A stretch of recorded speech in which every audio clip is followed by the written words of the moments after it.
사याव खाम सिफुंनि सायाव जयग' मन्दपखौ बानायनानै सावनाय जादोंमोन। बियो मोनसे जिअ'टेक मोननाय सिक्रिटि मोननाय मोनसे आगजु।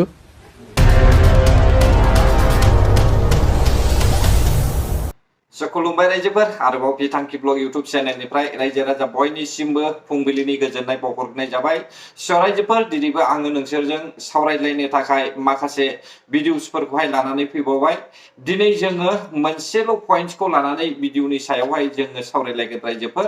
गिबियाव रायजो राजा नोंथांमोना बिथांमोननि भिडिअखौनो खोनासंनानै लाग्रोब्लानो जाबाय।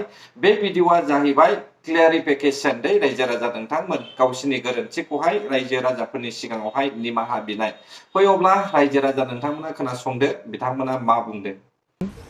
गिबियावनो खुलुमनाय थाग्रोबाय। नोंथांमोननि दिनै बे गोसो गोरबोनि दुखु फोरमायनायखौ बुंथिनो मोननानै आं गोजोननाय मोनदों। थांनाय 6 थारिख सुक्रुबार खालि आंनि फिसाला गेदेर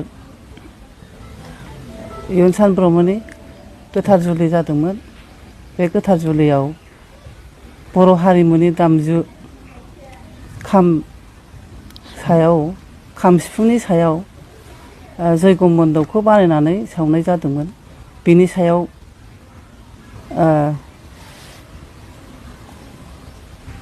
गोबां गोरोन्थि मोननाय बा मोनथिनो मोनदों। बेनि थाखाय आङो गोरोन्थिनि थाखाय निमाहा बियो। आङो दुलाराय बर' हारिमु आफाद, दुलाराय बाथौ गौथुम आफाद आरो दुलाराय ब्रह्म धोरोम आफाद आरो गासिबो बर' हारिनि मोनफ्रोमबो आफादफोरनिसिम आङो निमाहा बिनाय थाबाय आरो जाहाथे आङो दा भुल मावफ्लांदोंबाबो इयुनाव जाहाथे रावबो भुल बिदि खालामनो हाया, बेखिनिखौनो आं बुंबाय आरो। दा मन्दपखौ जे खामनि महराव बानायनानै बेयाव आवाथि सावनाय जादों, दा बेखौ नोंथांमोननि न'खरनिफ्रायनो बिथोन होनाय जादोंमोन नामा, जाय बानायग्रा बिथांमोना?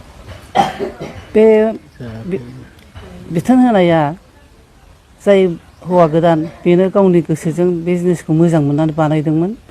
आंबो नुदोंब्लाबो जेबो अबजेक्सन खालामनाय जायाखै, जिहेथु गथ'आ गावनो मोजां मोननानै बानायदों। फुरथिनि बे गावनि गोथार जुलियाव जाहाथे गोदान सोरजिथायखौ बयबो नुथों साननानै बानायदों जानो हागौ। बेहाय आं अबजेक्सन होनाय जायाखै आरो।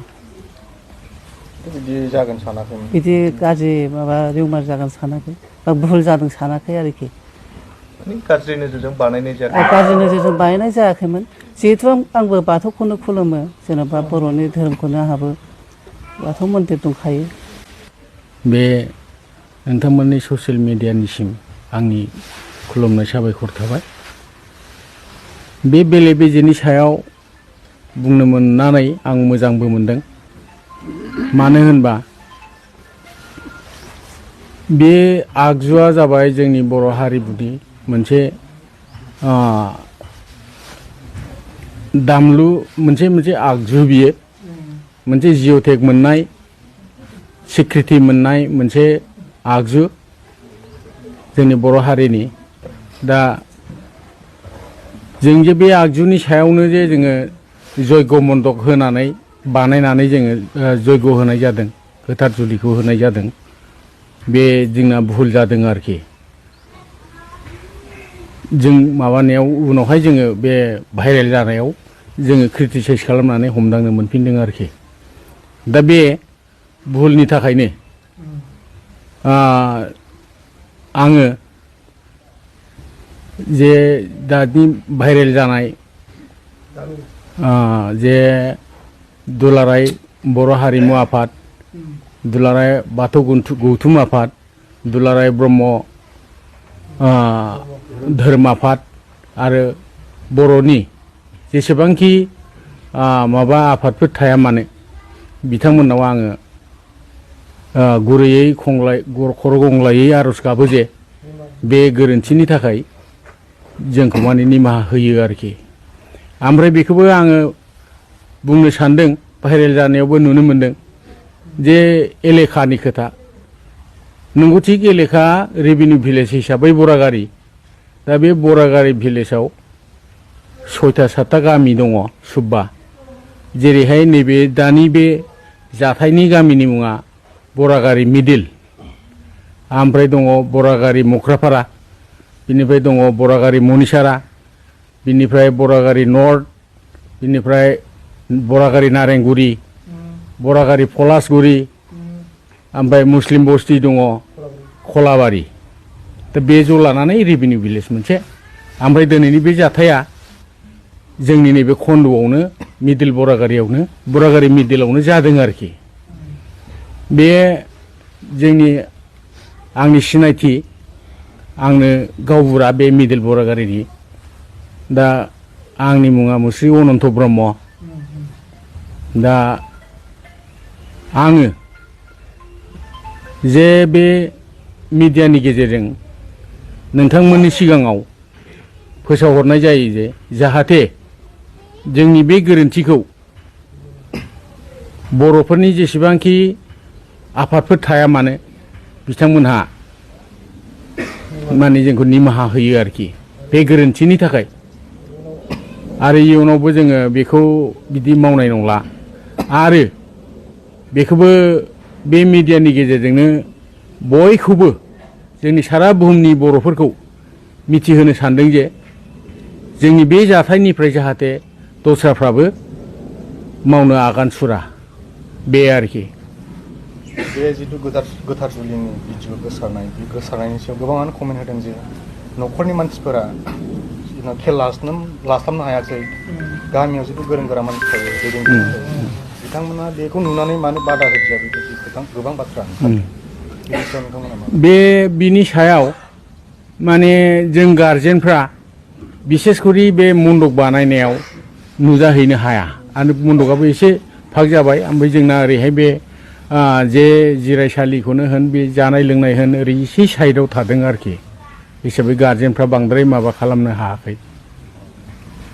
आंनो गावबुरा हिसाबैबाबो बे मन्दपआ जोबखांनानै मोनानि बे माबायावसो नुजाफैनो मोन्दों आरोखि। बिसेस आंनि खारनाव आरोखि बेबायदि जादों।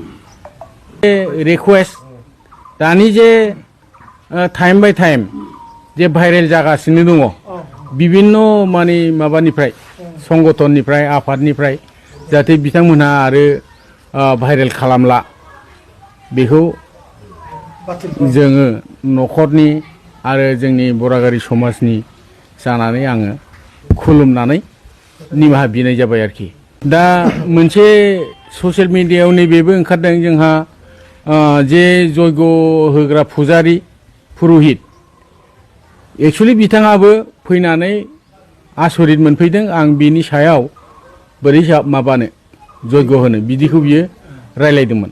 खिन्थु बिजोंबो कन्टेक्टआ ओरैबायदि जादों, मुहुर्तआवसो लेंहरनानै फैनानै जास्ट 8-10 मिनिट बिनि गेजेराव बे फैनानै नुफैनानै बेखौ गावबो आसरित मोनदों आरोखि।